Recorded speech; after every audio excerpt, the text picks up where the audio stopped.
Lawtech and the legal profession. Hello, welcome to 39 Essex Chambers AI and the Law podcast. I'm David Mitchell, a barrister at 39 Essex Chambers, and in this episode I'm going to be discussing Lawtech and the legal profession. I'm joined today by Stephanie Boyce, the former president of the Law Society of England and Wales. Stephanie was admitted as a solicitor in 2002. In what has been a relatively short career, her rise has been stratospheric, culminating in her appointment as president of the Law Society from 2021 to 2022. She led the Law Society during the COVID-19 pandemic, and Stephanie was the first person of colour to be president. She now runs her own consultancy, Stephanie Boyce Consulting Limited. Stephanie, welcome to our podcast. I'd like to ask you first of all about the report you oversaw at the Law Society concerning Lawtech. And just in terms of definitions, what we mean by Lawtech is technologies that deliver legal services in place of traditional means. And this includes artificial intelligence. And Lawtech is also a term applied to the use of new technologies in the justice system. Now, in your report, you looked at Lawtech and importantly, its ethical implications. Can you please tell us about the work you did and what you found? Absolutely. So thank you very much for having me on. So as president in March 2021, to aid the governance of digital legal services, the Society and I launched a set of ethical principles that we believe would guide the development and use of Lawtech. We were urging within those principles for greater accountability and regulation in this space. And the principles were a culmination of 2 years of work, including consultations with law firms, developers, academics, regulators. And the 5 principles that we came up with were compliance, lawfulness, capability, transparency, and accountability. And we still believe that the regulators, and in fact I wrote only recently to the Legal Services Board, to ask them the very question that I hadn't heard much from them in terms of AI, Lawtech, and what they were going to do and how they were going to regulate in this space, or were they going to issue guidance? And of course, that's something they have told me that they will come back to me on. Stephanie, now obviously you're no longer at the Law Society, and please answer this as freely as you would choose to, but do you think there's a role to play, or a need even, a mandate that diversity and inclusion be factored into the building, programming and developing of technologies? Absolutely. I gave a speech a couple of weeks ago to a room full of lawyers, and that's exactly what I spoke about. I spoke about the role of equality, diversity and inclusion in the tech space, with a particular focus on AI and ChatGPT. So just to put it into context, the technology sector is one of the least diverse sectors there is. Only 26% are female and just over 15% are from an ethnic minority background, according to Tech Nation. And so whilst we've seen progress on diversity in recent years, further steps need to be taken, because if we look at those who are doing the programming, who are building and developing these models, they should take diversity into account because they bring their lived experience to it. And if that doesn't include experiences of diversity of thought, diversity of lived experience, and so forth, then we run the risk of biases creeping into these technologies. And we have seen some of the concerns that have been raised around facial recognition. A study from the University of California, Berkeley, where that research told us that ethnic minorities were being charged higher interest rates than white colleagues. All of those things raises concerns for individuals and the discriminatory effect and the consequences of those discriminatory effects on society and on individuals. You speak with this with fluency and also with conviction, Stephanie. And in terms of the example you give there of the research that was done at the University of California in the insurance industry, and reflecting on your own experience as a Black person growing up in the UK, is this something which resonates with your own experience? Absolutely. When I read about this study and its conclusion, it took me back to my childhood, where we had heard or understood lots of, well, the bank doesn't lend to ethnic minorities and so forth. And of course, you then have this study, and whilst there was no conclusion given as to why that may have been the case, that was what was being said. But you then have this study that says exactly that here you have algorithms that are making decisions about who should be charged interest rates and at what rate. And that is done based solely on someone's ethnicity. That is cause for concern. So in terms of the conclusions that the Law Society reached, and focusing in particular on transparency and accountability, how do you suggest at law, Stephanie, this should be addressed? Do we need legislation which, for example, deals with an extension of the public sector equality duty to include private companies who are developing these types of technologies? Do we need the equivalent of equality by privacy and data protection legislation? And it'd be along the lines of equality by design, it'd be the equivalent. How do you consider that this should be dealt with in terms of the law? Absolutely. At the moment, there is no overarching legislation or regulatory body for artificial intelligence. And let's be clear, artificial intelligence has been with us for years, and most of us have been exposed to it. It's on our smartphones or our TVs. It decides what programs we should watch because it can sift out our preferences. It's on the internet. When we go back to the internet, it can tell us the last page we were on and what potentially we might be looking for or what we might like. The difficulty is that the other thing about artificial intelligence, it touches so many areas of law already. Human Rights Act, the right to not be discriminated against, as well as the rights of autonomy. Employment rights, deals with the need for fair procedures, grievances, dismissals, and so forth. The General Data Protection Regulation, the right to object to an individual being subject to automated decisions, which is going back to the University of California, Berkeley study that we were talking about. And the Equality Act 2010 that provides for further protection against discrimination. So all of that legislation already should be encompassing AI. The difficulty is the lack of transparency. So to go to your point about whether or not there should be some sort of stamp, because things have moved on significantly since I gave that speech in mid-May, that the government is now considering, according to today's newspaper, that they are considering some sort of mark that when something has been designed by artificial intelligence or is of deep fake or anything like that, that we know that to be the case. That will go towards that intelligence being signposted as being artificial or it's a fake. So we know to distinguish, because that's the difficulty at the moment, is that we don't know. We're not able to distinguish between what's fake and what is real. And of course, we saw this around the very start of the Ukrainian war, where a video went viral of President Zelensky, put down your arms and so forth, and that went viral. And of course, we now know that was not the case. It was a fake. His voice, his image had been mimicked.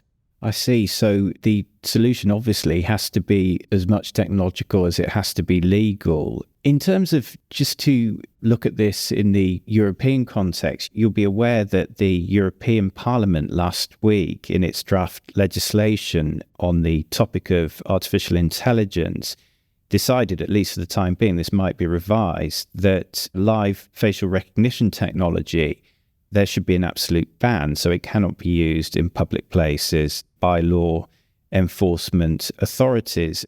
Could I ask you what your thoughts are on that? Is that something you agree with? I think quite right. The EU Parliament last week decided that they are going to move forward with their Artificial Intelligence Act. It's now, as I understand it, out for consultation. Some have suggested that it goes too far.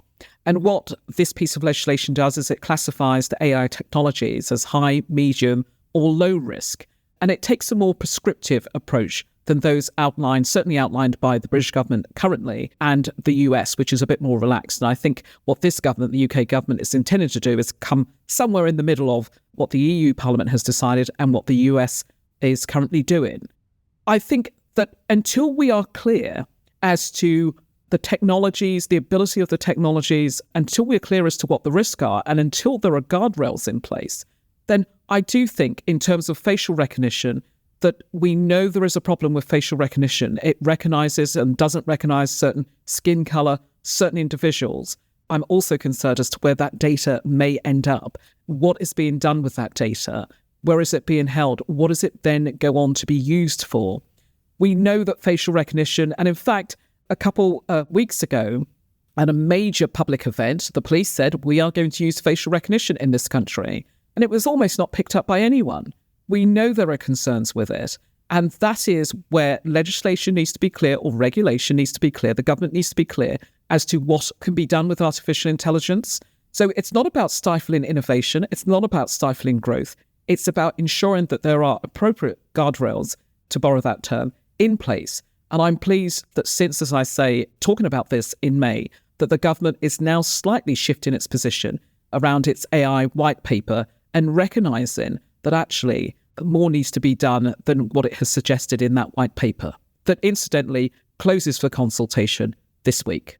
But if we take the example, Stephanie, of the power of this technology, and I'm looking here at live facial recognition programs, and it's a case of a person who needs to be urgently contacted. It might be a missing person, a vulnerable person, or it could be a dangerous criminal. It could even be a terrorist. Notwithstanding the issues which have been identified, and one only has to look at the Bridges case to do with algorithmic bias, is there not a case for law enforcement agencies being able to use these technologies in those sorts of scenarios where someone has to be contacted or identified urgently? The thing about AI is it is a tool that's in its infancy and one that can radically change how we work, how we live, how we are policed.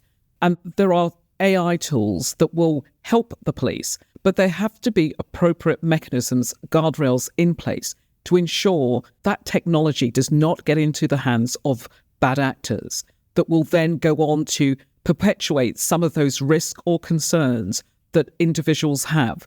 So the public needs to be assured that if this technology is going to be used by the police, it is going to be used appropriately. There is going to be transparency around its use, and people will have the right to challenge that information, that data. And people are told what's it being used for, how long will it be kept, and so forth. And then looking a bit beyond the legal issues and looking at the effect on practice for lawyers, how do you consider that, yourself having been in practice as a solicitor, how do you consider that practice may or may not be changed by these technologies, in particular generative AI? There is no doubt that this is going to change the way that we work as lawyers.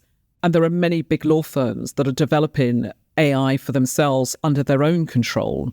And of course, in terms of the work that we do, in terms of drafting, research, disclosure, and so forth. But at the moment, we know that there are some teething problems. And we saw this the other day where a litigant in person appeared in Manchester and, of course, had cited ChatGPT, and that threw up issues. We saw another case of a lawyer in America who referenced case laws that ChatGPT had thrown up. And of course, they were made up. They were not real cases.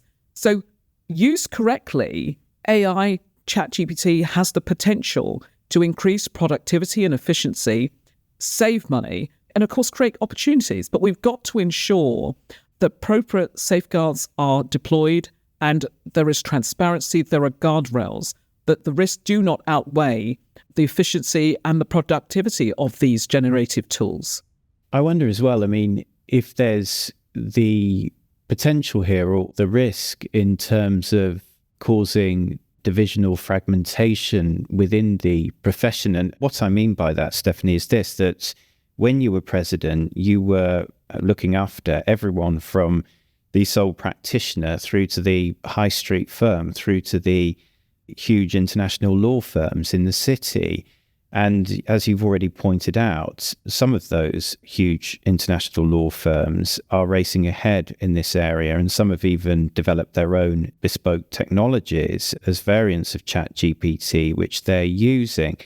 In those circumstances, do you think there's the potential for, if you like, the elite to move forward with this, whereas the smaller firms, the sole practitioner, is left behind, not just because of technological competence and accessibility, if I can put it that way, but all of the issues that are likely to arise over regulation and complying with regulation if you're using these sorts of technologies? Or is that just a slightly Luddite interpretation on my part? There is no doubt that there is a cost to this. And as I say, the bigger law firms are forging ahead with their own technology. and developing their own AI models and indeed using it. But the point is, there will, of course, be, because of the cost involved, and we've seen government and the regulator put in pots of money to assist with the development of Lawtech. And one would hope that as a profession that we will share that and develop those technologies together so that no one is unfairly left behind. But there is no doubt that there is cost to developing this. Of course, there are apps that allow certain AI tools to be used and at a reduced cost. Some of those are free. So there is the ability to use that, but technology is moving on. We saw how technology transformed the legal profession, so that certainly the solicitor profession during the height of the pandemic. The pandemic did perhaps in 48, 72 hours what would have taken the profession 10 years to do, and that was transform the way we use and interact with technology. There are so many things. We are being pushed in our daily lives, in our professional lives. We are being pushed more and more online. So if we can share that knowledge, use those hubs together, then obviously why not? Why not share that knowledge and that information and that use with others who potentially can't afford that? And that, of course, is what as I say, the regulator has got that pot of money. And indeed, the government has given some money to develop Lawtech, which is not as disruptive as fintech. But of course, we can see that this is going to be only a matter of time before Lawtech, when we see that around access to justice and the way we interact with lawyers and the justice system, it's only a matter of time before AI becomes a big reality for most of us. What you term there, disruption, do you think the disruptive potential of this technology is greater for solicitors than it is for the bar? Or do you think that all lawyers will be equally affected, regardless of whether they're practicing as solicitors or barristers? I saw an article recently by a leading academic, and he doesn't distinguish between solicitors and barristers. He talks about lawyers. I mean, he goes on to talk about doctors, and he goes on to talk about accountants and other professions. But certainly the law is one of those professions that he says is going to be terribly disrupted by these tools, by AI. So I don't see the distinguishing between the two. What I see is that this technology is fast approaching, coming upon us. And we have to be aware as to how that is going to disrupt and change, as I say, the way we work, the way we live, the way we approach justice. If you look at the Master of the Rolls, Jeffrey Voss, he talks about technology could help to make accessing legal services easier, more affordable in some instances. He talks about legal rights being cheaply and quickly vindicated by the use of technology. And he also goes on to caution. He says that the coming generation will not accept a slow, paper-based and courthouse-centric justice system, that the use of technology by the courts is not optional, but inevitable and essential. And in terms of those suggested positives for the general public, for clients, if you're working as a lawyer, or people who are accessing legal services in the court system, do you agree with those views of the Master of the Rolls? There is no doubt that technology is going to change the way we work and the way we access justice. And we've seen that in some instances. If you get a penalty fare or if you get a speeding ticket, you go on and it can be a tick box exercise. The difficulty is, and I have this difficulty in so many different spaces, the push towards online around chatbots and so forth. Most of us, most of the time, want to speak to another human being when we have a complex issue, a complex legal problem. We don't want it to be a tick box exercise, that we go online, tick a few boxes, and therefore you go that way because your problem fits into that box, or you go that way because your problem doesn't. What most of us want, if we are going to move towards a justice system, and as I say, we saw some of this during the pandemic, court hearings, where we could attend a court hearing online from our own home. But for the most part, there was an inequity there around people in institutions, or in prisons, in care homes, hospitals, and so forth, where most people want to speak to, they want to be in the presence of their legal representative. And the difficulty is, if there is not appropriate signage, so we can move online, we can do all of that, but we have to ensure that there is appropriate signage, that people know their rights, and that goes back to the point that I make around legal rights.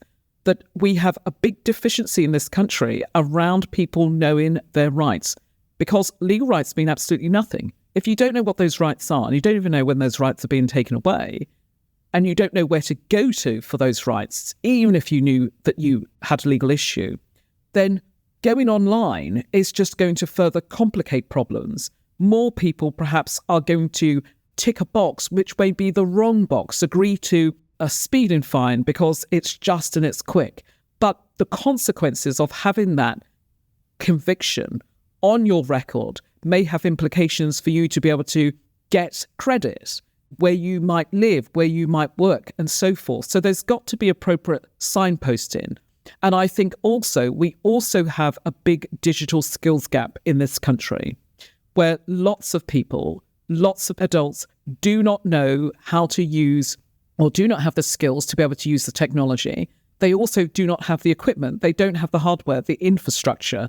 There are huge sways up and down, not only in this country, but in Wales, where individuals' homes do not have access to broadband. So a simplification is saying that you can go online and do certain things. There has to be an option that if you cannot or do not want to, because I know now there are lots of people who are pushing back against the use of cards, preferring to use cash, because what we're seeing is the anonymity that came with using cash being replaced with cards is that you leave a trail behind you. What is happening to that data? Who is harvesting it? Where's it ended up? So all of these concerns, as public awareness grows around AI, its use and data privacy, people are going to be concerned. We have to ensure that nobody is left behind.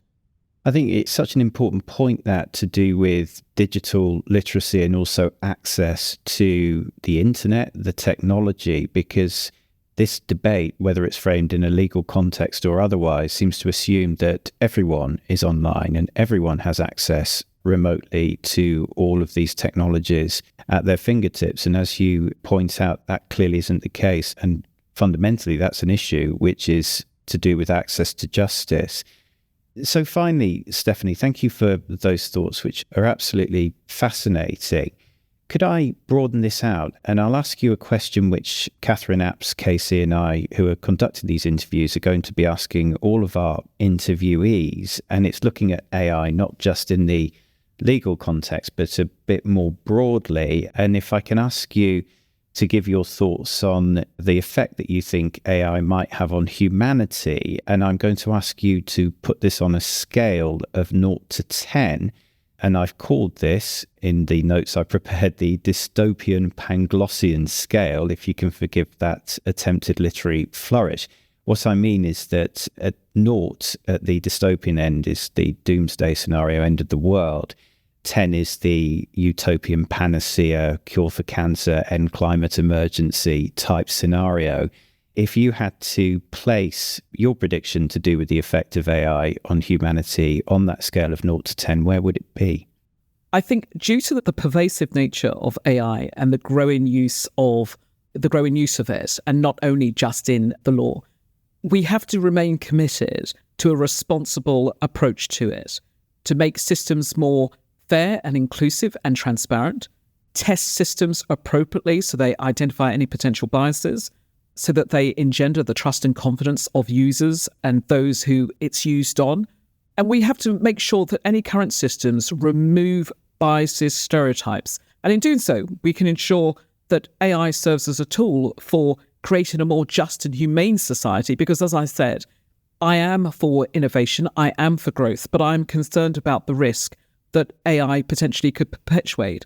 So on your scale, I would probably go halfway at the moment, because I think on the one end, there are the risks that clearly the European Parliament has identified with some of the safeguards and restrictions they have put in place.